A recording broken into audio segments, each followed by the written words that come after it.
everybody. Hello, hello, hello.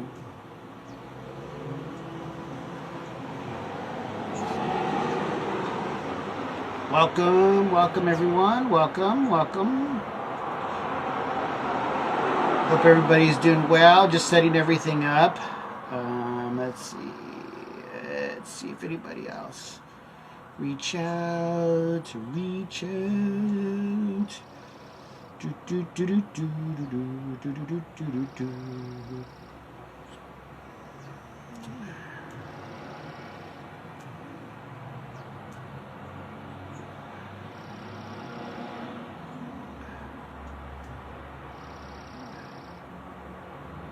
Da, da, da, da, da, da. Alright. So I hope I got everybody. Hello, welcome everyone. Welcome, welcome, welcome. Welcome to another episode of Breaking Bread with Corey. I am sitting outside in my what I call my veranda. This is a place where I drink my wine and also I ride my bike, set up my stationary bike here, and I do my workout. Since my back injury, this is one of the things that I've been doing besides walking. But such a beautiful day out in the Pacific Northwest that I was like, I got to broadcast from outside. So this is a great thing. And hopefully you guys will enjoy this episode. I have an amazing ambassador joining me today. And I can't say enough about her. If I tried to introduce her, it wouldn't do her justice. But I'm going to go ahead and bring her on. Let me see here.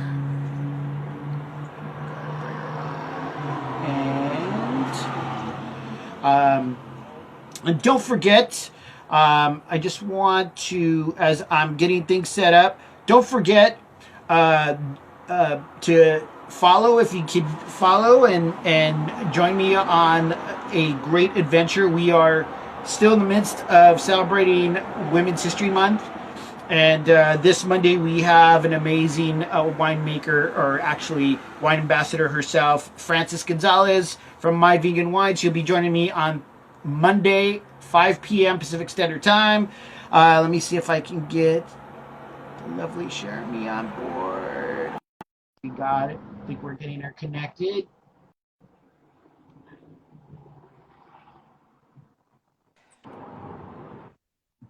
Hey, hi, how you are you doing? Good. How are you? I'm doing so good. Excited to be here with you. Yeah, me too. We've been talking about this for a little bit now. We have. I'm so bummed that the wine didn't make it to you. Yeah, I was so bummed, and I was like, it looked like it was coming in with other mail, and then when I saw it again, I was like, oh no, it's not going to reach in time. And again, with my dad brain looking at scheduling everything, I do everything by myself, and I think my wife is going to be recruited to help me with everything, because a lot of times I'm like looking at one thing and then looking at another. I'm like, oh, this is good. Yep. And when I saw your wines, I was like, oh, it's going to come in perfectly. Oh, man. But I promise I will do something with your wines for sure. I will definitely highlight them for sure. I sent you our white blend, which is a Roussan Marsanne Viognier blend, and we haven't released it yet. So yes, I saw that, and some of my favorite French varietals. Yes. I love Viognier. Viognier is one of my favorites, hands down.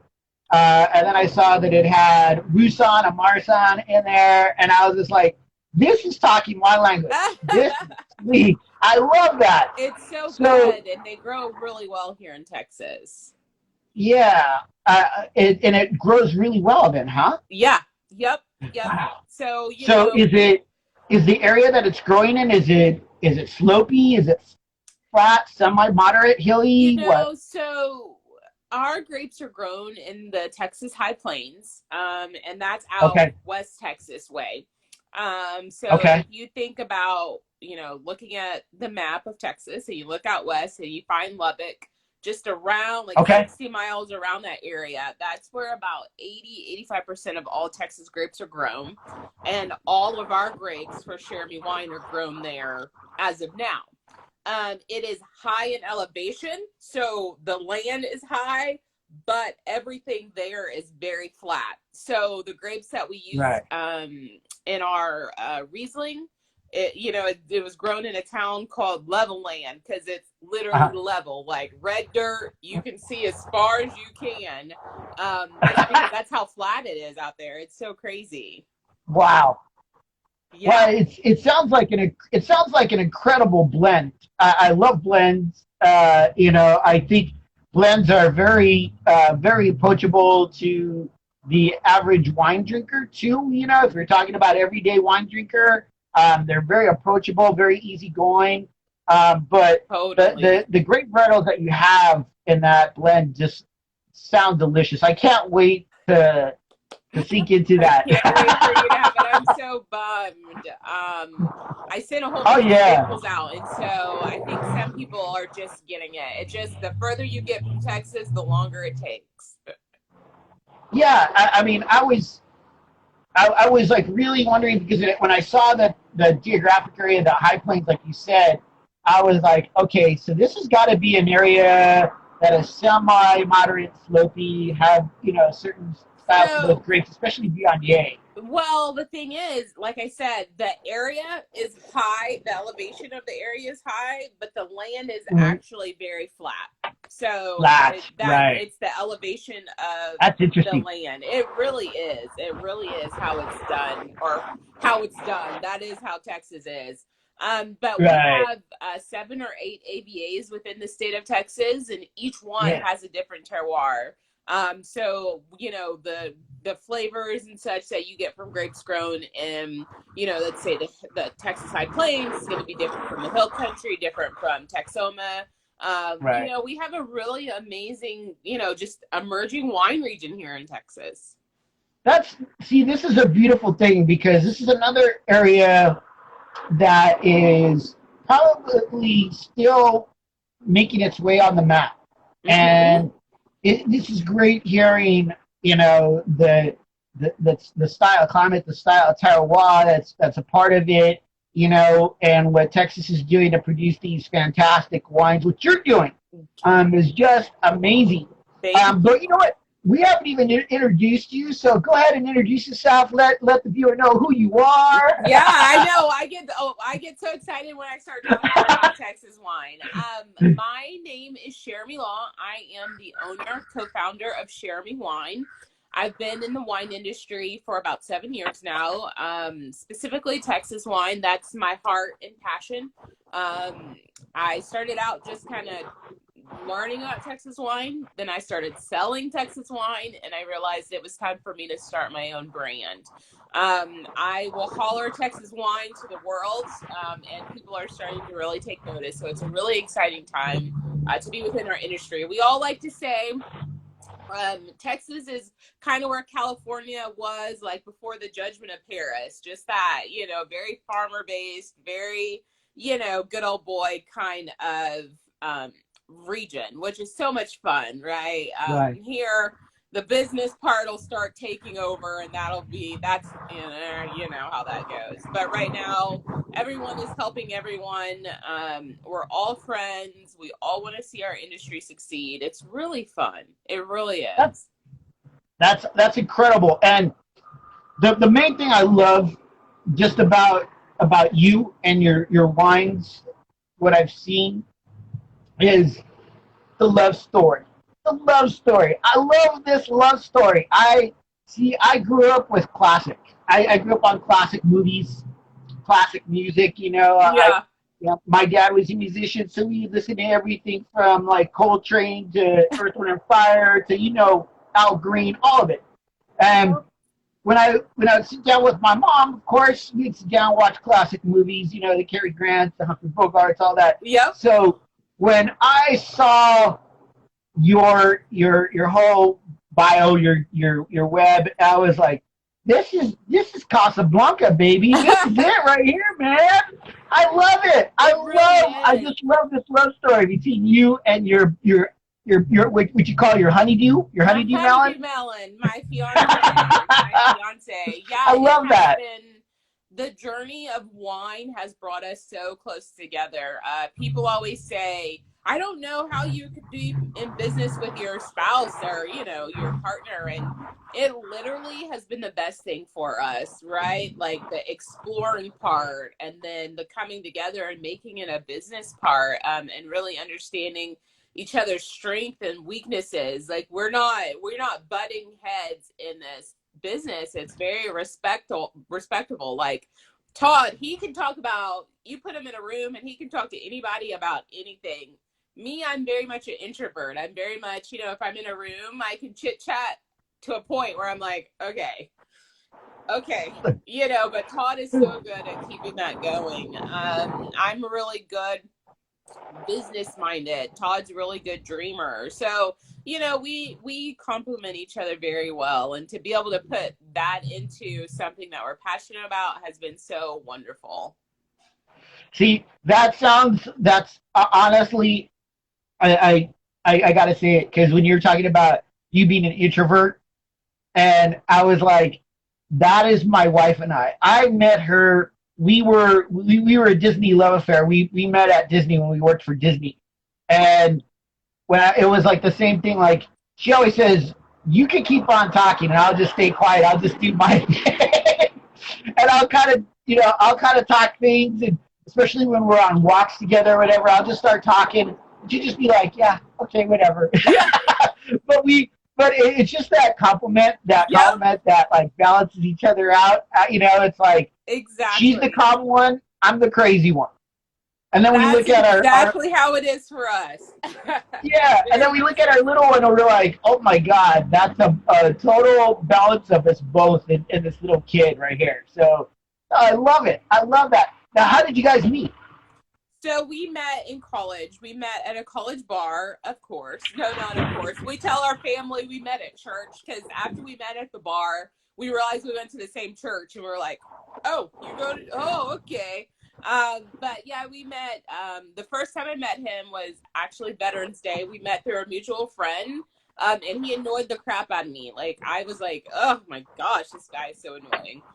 Then we met each other again on, what holiday is that? New Year's Eve of 2012 going to 2013. And we hit it off. And that next day I, texted our mutual friend, and I said, hey, who's that guy I was hanging out with? And he told me Todd. And I was like, can I have his number? And texted him. And we've been together ever since.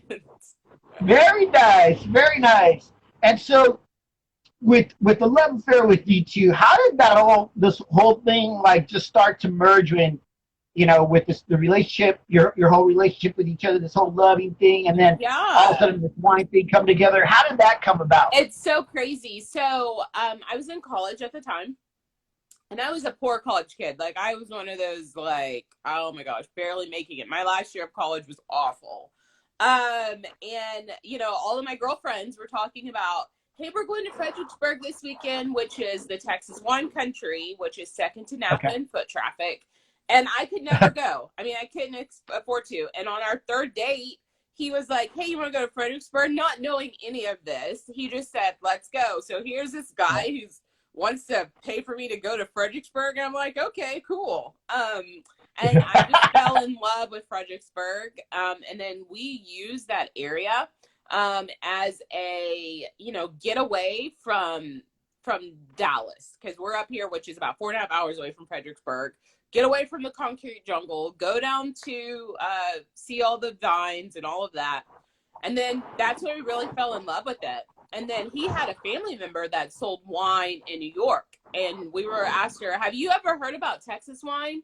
And she literally didn't even really answer us. She just thought we were crazy.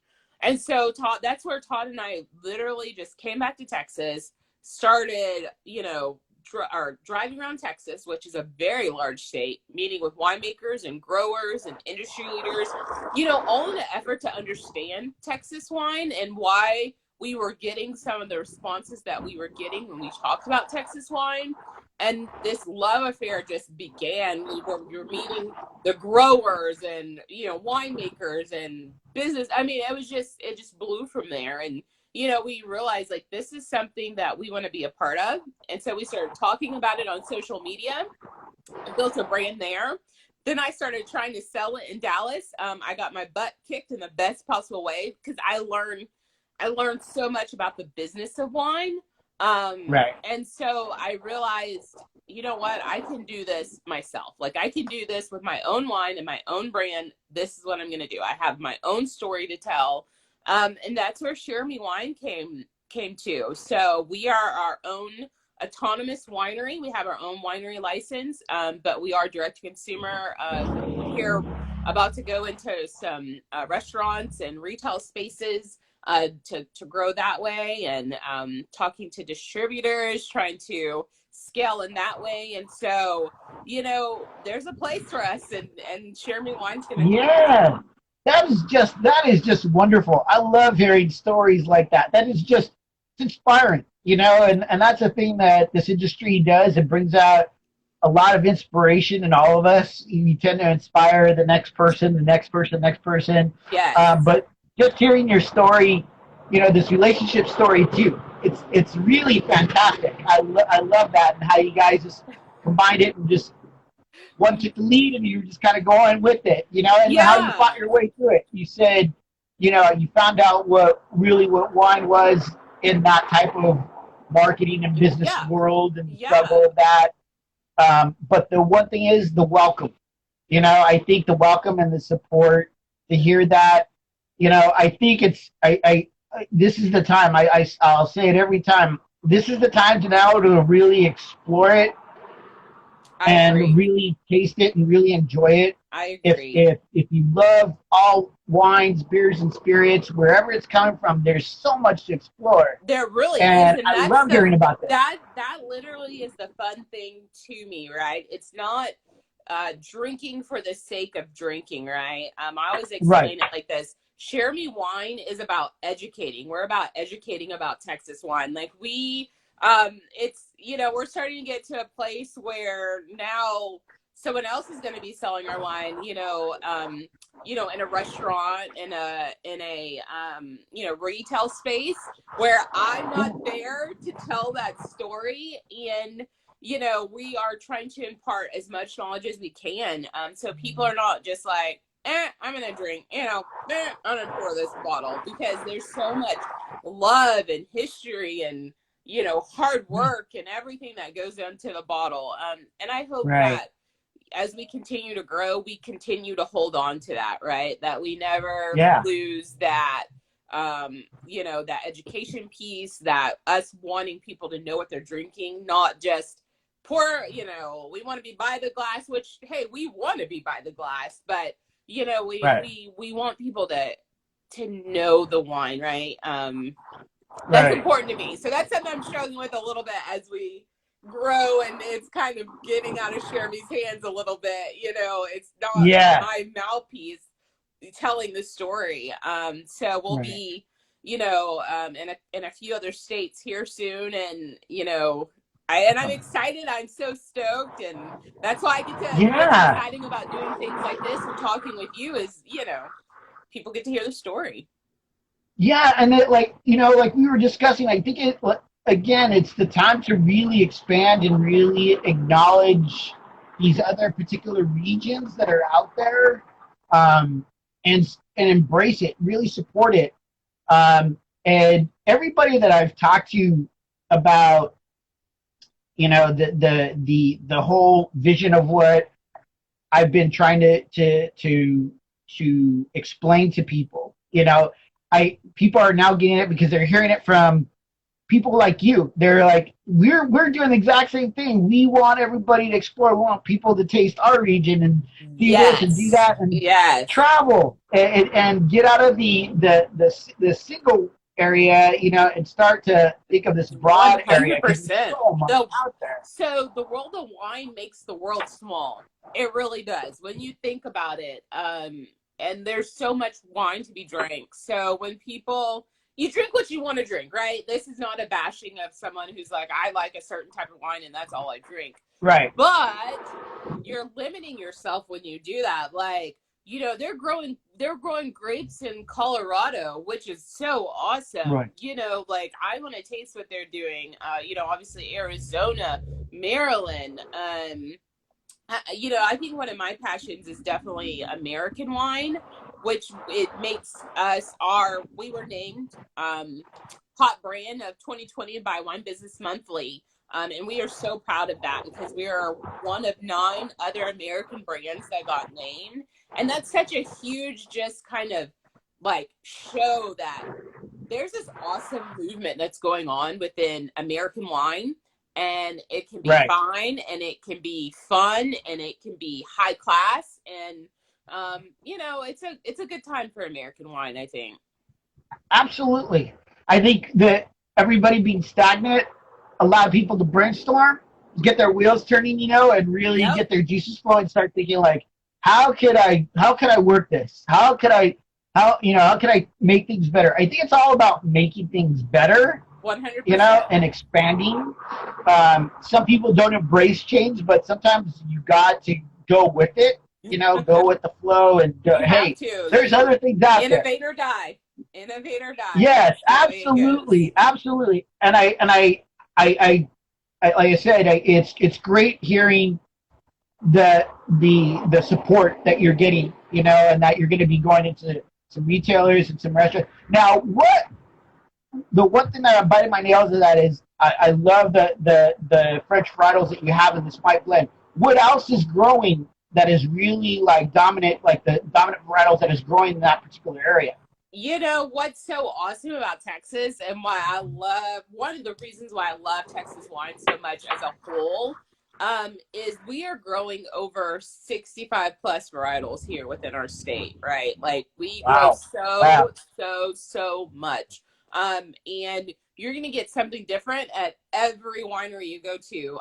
One of our friends' wineries, we went and visited them a few weeks ago, down in the hill country, and they had a Tempranillo to not. So Spain and Uruguay blended, you know, and it was really delicious. You know, here in Texas, it's all about, you know, having fun, exploring, you know, pushing the envelope. It's not about, you have to make one wine and that's the wine you have to make. I think that helps all of us, you know, as we have more wineries come on board, to not have that stiff competition because we're all making a one grape, right? Or one wine. Right. Like everybody's making something a little bit different and doing something a little bit different. And that's what makes it so interesting, I think. Yeah. Well, and for those of you who just joined, I am sharing the screen and breaking bread with Cheramie Law from Cheramie Wines. Don't forget, if you have any questions, don't forget to leave it in that little bubble with a little question mark there. Go ahead and leave a question for you. I see some comments. It sounds delicious. Hands clapping. Everybody's like supportive. We bought a bottle. I was gonna get up and go. It's over. Anyway, doesn't matter. It was. I think here in Texas, we take people outside of their comfort zone because you can't just go in there at tasting room and being like, "Can I have my Chardonnay?" Well, Chardonnay doesn't grow well here in Texas, depending on where you grow it. It just depends on where you grow it. So, you know, if you see one on a list, you start going, "Where did you get the grapes?" Da da da. Right. So you'll have to go.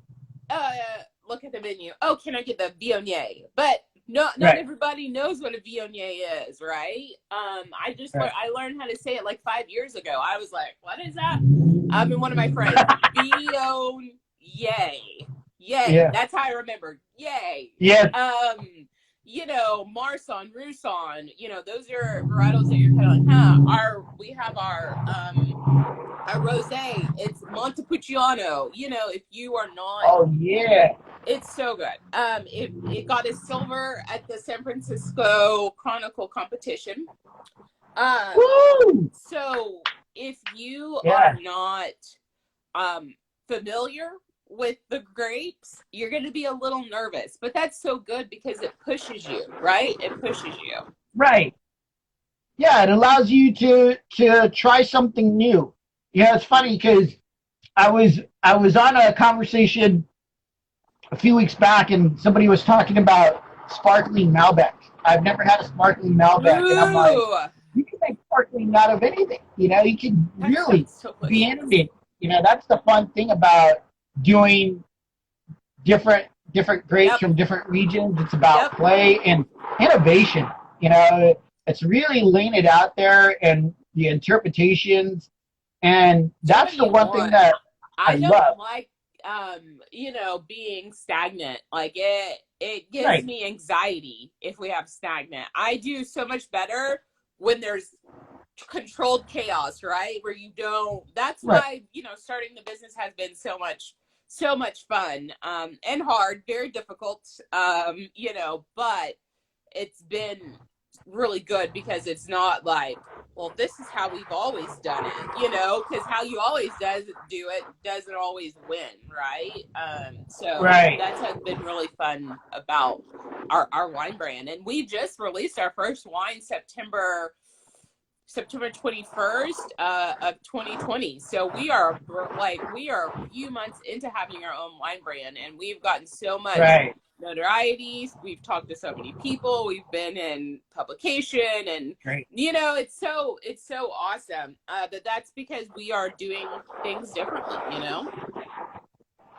Well, and the other thing too is, besides great wine comes a great personality. You have great presence.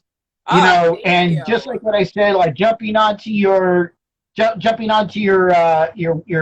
web and seeing your bio, that the whole love story, you know, that's what people want. They want real. Yes. Yeah, and I say this a lot of times. You don't have to be I hate to use this, but you don't have to be a car salesman to sell one.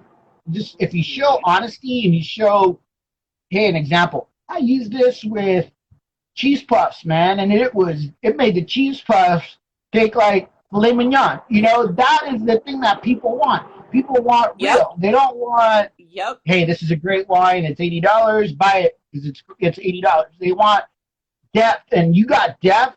You got personality, and I Oh, think that's what's thank really. you. Yeah, Well, no, I can't. It's great to hear everybody that I've had conversations with. It's it's this thing, this passion, and I people have this passion right now, and I think it's because we were stagnant, we were locked in, we were kind of thinking of what we could do, and it's yep. great to see. It's great to see the smiles. It's great to see the embracement and the support, and hearing the support. But you Well, got something real, in wine, if you don't have the love, you can taste it in the right? wine. If there's no love, you can taste it. If you don't love on the vines, you can taste it, right? The vines die. Right, You can, do all you want, but if you don't love on it, they will die. If you don't, right. you can tell the difference between someone who's put love in their bottle versus just something they were just throwing in a bottle trying to make some money, right? There's a Yeah. huge So difference. I got a good question for you here. There's a question, and it's a really good question. What are your thoughts on wines that are produced and bottled to be sold for private labeling? Yeah, that's a really good question. So I think that there is nothing wrong with that because if you look at the big brands, they do it all the time, right? What you'll think that they'll have their high priced wine and then they'll have their wine that is comes from the same grapes, but they put it at a lower price. Right, What I am concerned with is the quality, right? There are right, some people who are just wanting to make a dollar. And so they'll just buy right, some bulk juice that is, the leftover grapes from the, right, whatever. They're not the top quality, right? I'm more concerned about what's the quality of the grapes versus private labeling.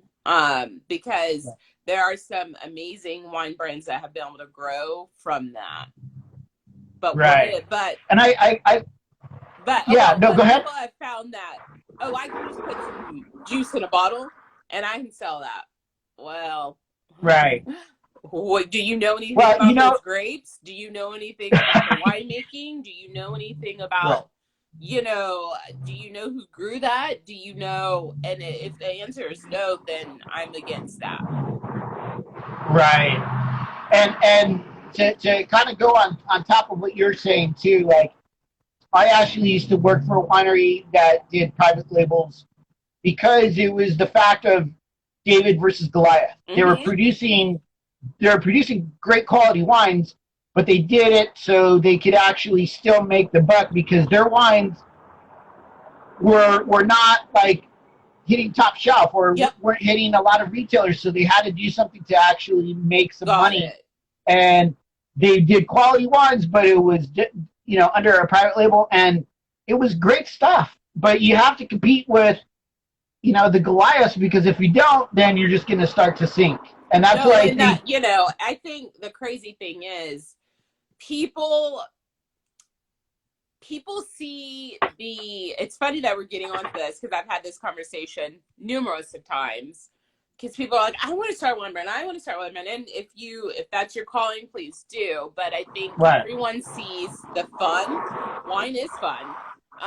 But they don't see the behind the scenes. They don't understand the market. They don't get, we are competing against the very large wine brands that have buku money, that all they have to do is say one word and it can destroy you, right? And so again, people see the fun, but they don't see the work behind it. They don't see how much effort you have to put in. And that everybody that I know in the wine world who produces their own wine, makes it, all of that stuff, especially here in Texas, we put in a lot of sweat equity, a lot of no sleep, driving lots and lots of miles, putting lots. Wine is very expensive. So you're like, I guess we're eating spaghetti again tonight. If to do it right.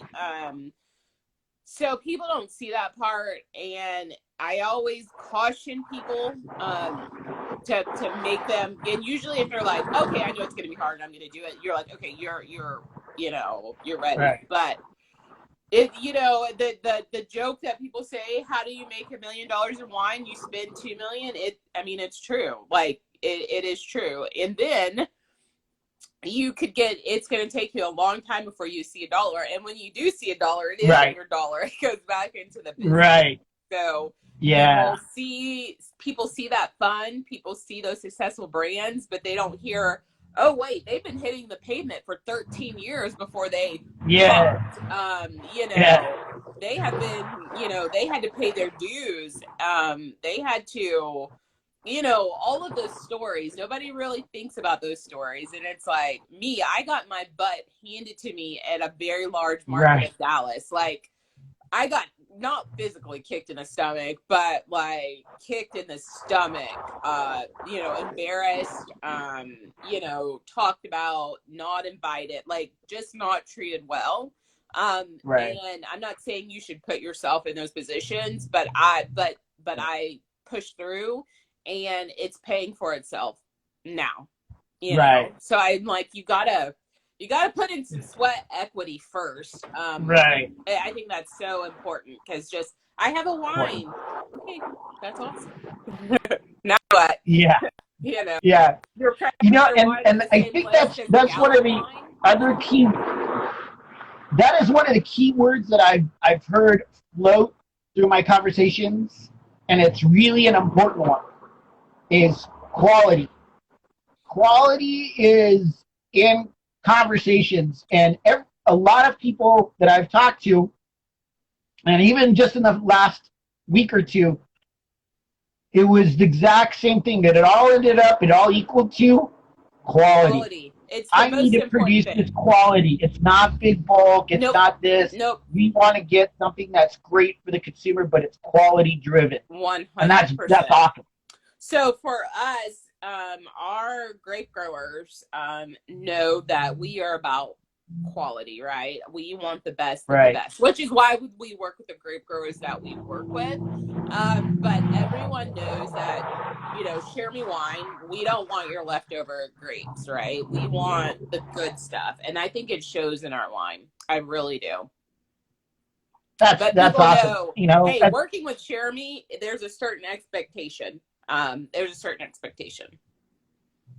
yeah, and I think that's what it should be. You know, I mean, I know sometimes everybody gets lost in the buck, but we should not forget where we came from. You know, where it came from. 100%. The whole thing, the whole root. Well, you can make a quick buck, but is it going to be sustainable, right? You've got to think about sustainability. Okay, oh, you made a quick buck. Can you do it again and again? And 10 years down the road, will you still be doing that? Like, you have to Todd and I are always looking down the road. It's not the here and now. Like, we're eating hot dogs, you know, to make sure that we can think, you know, 20 years down the road. So we are not trying to get those quick wins now, which pays off for itself, you know, over and over again.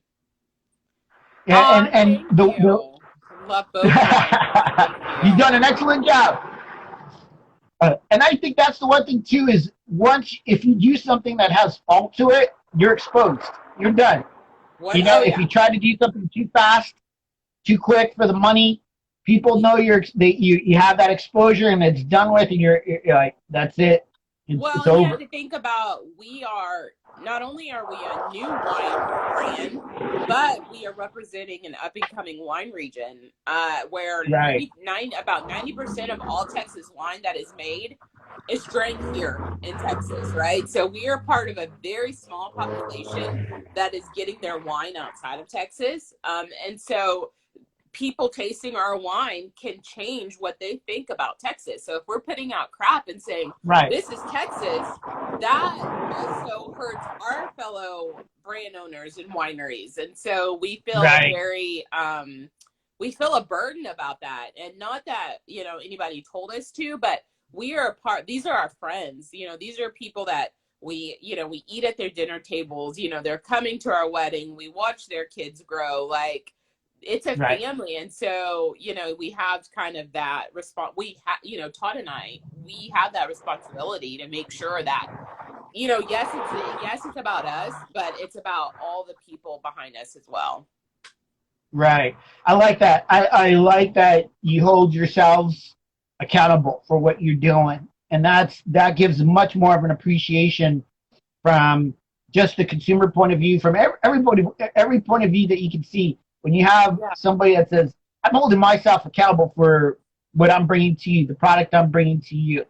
And if I bring something junky, then, you know, that's what I'm trying to do. But if you actually believe in quality, 100%, and absolutely, that is think great. About it, that next Texas winery that's trying to get into New York or, you know, wherever, and they'll be like, oh, the last, and, you know, Todd and I are up against this. I mean, I was on a call yesterday that, you know, I had the rigmarole of, you know, talking about the quality of the wine that has whatever.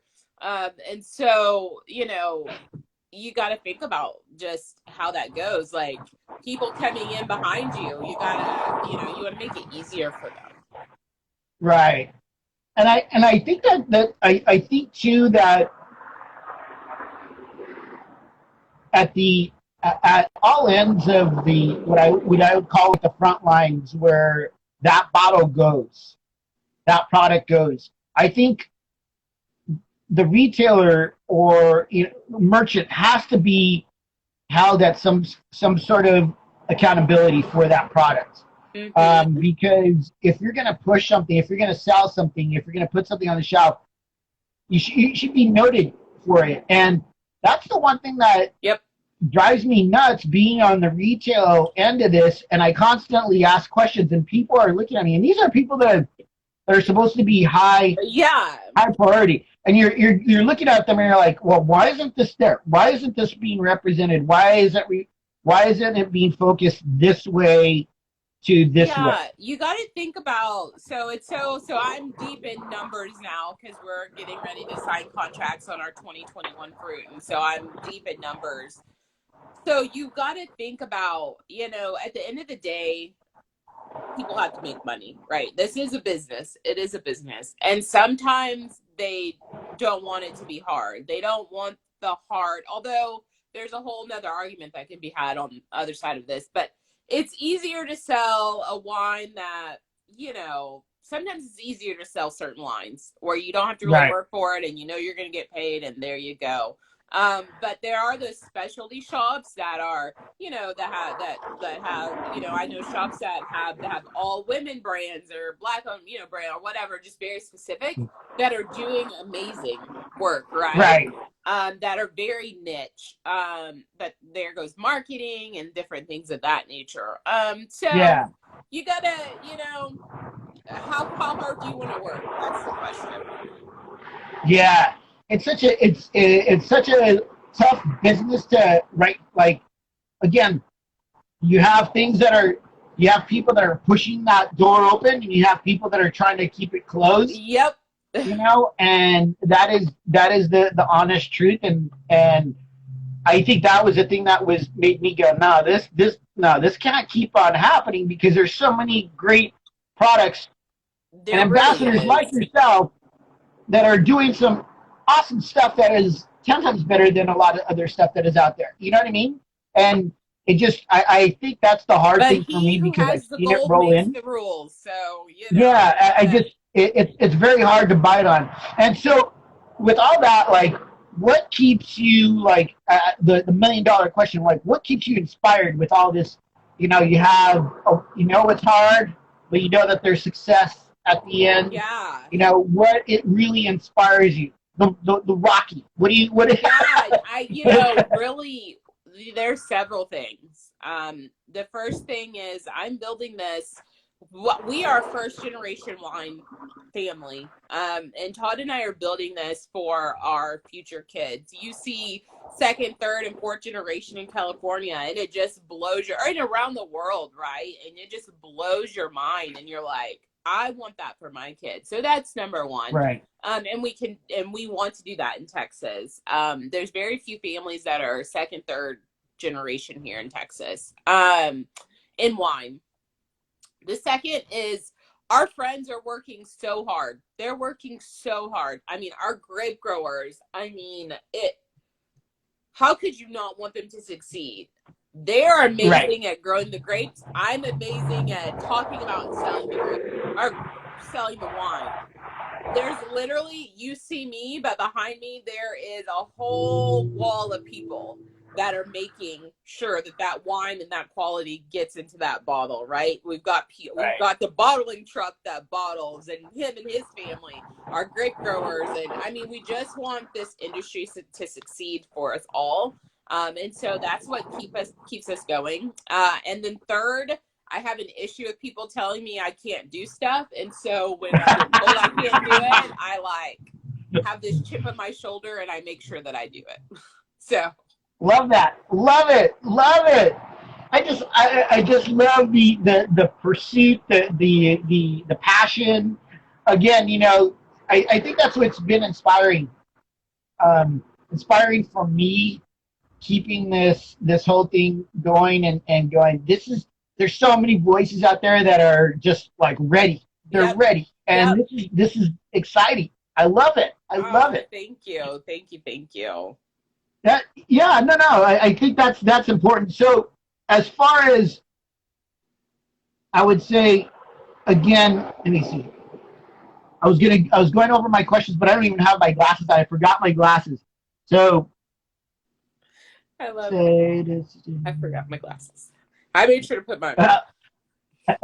I was so happy to be outside. I was like, okay, everything's going to be good. I have my questions written down. Everything's good. And then all of a sudden I realized, shoot, why am I having a problem reading?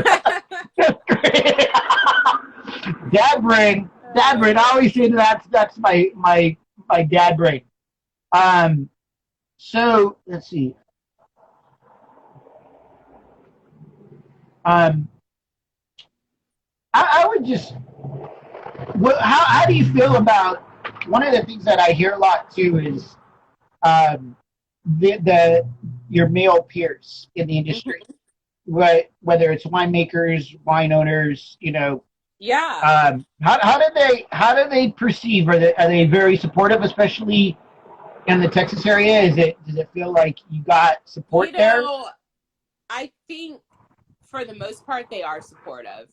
There's still that good old boys club that goes on that, Right. you're not welcome here or whatever, and don't take me serious as a business owner, as a winery owner, as a Texas winery owner, and so don't offer a seat at the table.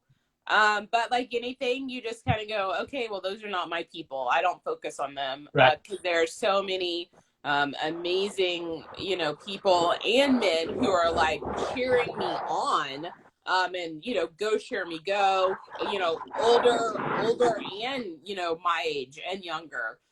Focus on, why would I focus on the ones that are not, The who are negative. being Yeah. Right. ridiculous? Like, that's But you them. feel Do like your own thing. Yeah, fine. you You're do not my have person. right, but you do have some sort of support from your male Yeah, peers. no, I have some amazing support.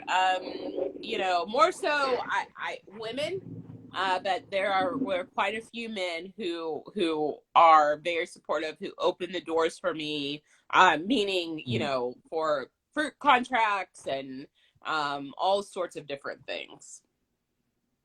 Awesome. And so, and the more That's I do, they're like, and so those guys who are being ridiculous, the more I accomplish, the more they're like, oh shit, it is what it is. and I know we're getting toward the end of our little chat and our discussion. I just want to thank you so much. I think it's Oh important no, thank to you. thank everybody for their time and sharing your time and like I said, this you're an ambassador out there that I love it. The passion and just the drive and just seeing it just keeps me inspired, and Oh I love good, it. And that's what I I'll like. do whatever I can to support all of you. And you're doing amazing things. I really appreciate it. I wish I was closer to have that available at my whim, because I Well, you'll have definitely to would get to dig it. Texas. You'll have to get to Texas. Yeah, yeah. So I'm gonna give you the $1,000,000 question. So this is one that could go all different angles, Okay.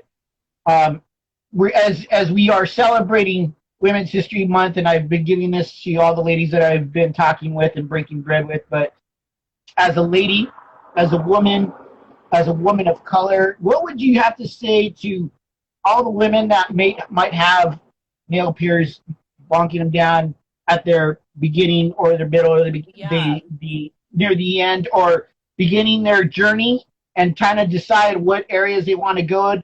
What kind of words would you have to say to them? What advice Yeah. would you say to them? What I always say is never give up, right? If someone tells you no, Amen. that's their no, not your no. There has been so many times that I've gotten a no, lots of no's. But it was right at it was the right no. And that opportunity has come back and come back even better. I had to make myself better, to get to that part. But one thing that I always say is don't ever listen to anyone that is telling you anything negative. Don't internalize that. That has nothing to do with you. That has everything to do with them. I've had to learn that the hard way. And when someone says no, you're like, okay, that's a no from you, but that's not a no. And so I think that Right. that's the biggest thing is, you know, people tell you no and you go, okay, that's a no from you. But it Right. could be a yes another time, or it could be yes from somebody else, which is a better opportunity. And you're glad that that was a no. So those are important Great to me. words. Great words. I love it. I love it. Where can we find your wines? I know you're just, like you said, you just embarked on this journey. So where can we find your wine? Yeah, so we sell all of our wines online at www.cheramiewine.com. We deliver to 35 states. So just go on and see if we deliver to your state. Awesome. And you're going to be going into some retailers and some restaurants pretty soon Yep, in Texas? That's what we're working on. So we're hoping to grow in that way, slow but steady. And we're looking to grow our business and to get a little bit bigger. So that's the fun place we are at, which is an awesome place to be. Trying to figure out how to scale this sucker. Yeah, that's the big thing: scaling, expanding. Mm-hmm. But I wish you all the luck. I wish you all the best. You deserve it. Thank you and your other half, your honeydew. Oh. Like I said, if you haven't jumped onto her page and looked at her bio, it is just the perfect love story. I love it. It is romance all in one. It's great. Like I said, I'm kind of sappy. I got that part from my mom, so it's like, I used to sit with her. I like that gushy mushy stuff too. Yeah, I just love that stuff. But yeah, I love the story, and like I said, I can't say enough. And I love your passion and your drive, and I wish you all the success. And you got to come back on. You got to come back on and let me know how things are going, because I would love to hear that from everybody that is breaking bread, sitting down and breaking bread with me, and I want to hear all what's going on. So love it. I love what you're doing. Keep it going for Texas. Keep it going for all the country, maybe around the world. I would love to see that. But until next time, thank you so much for joining me. Thank you. Cheramie Law, thank you for Cheramie Wine. I love it. Love it. Bye. See you later. Let's see. See, I don't even have my glasses on. Oh man, my glasses are in the house with the kiddo. But thank you all so much for joining me for another great episode of Breaking Bread with Corey. Thank you all for your support. I couldn't do it without you. And just keep on watching, keep on following. If there's something that you want to see, please go ahead and message me. I'd love to hear from you. It's all about community here. And don't forget, ambassadors like Cheramie Law that have great wines, we need to really celebrate it and push that in our retailers. Go into your local small wine shop, your liquor store, your retailer, your grocery store, and ask them, hey, can I get Cheramie wines? How can we get Cheramie wines? This is the way we do it. This is the way we expand. This is the way we change the shelving from just Merlots and cabs to celebrating women and family-owned businesses. And it should be a lot bigger than what we have right now. We should be celebrating it all. So thank you so much for joining me. Until next time, please stay safe. I know we're still in a pandemic. Keep masked up, social distance, stay healthy, and cheers.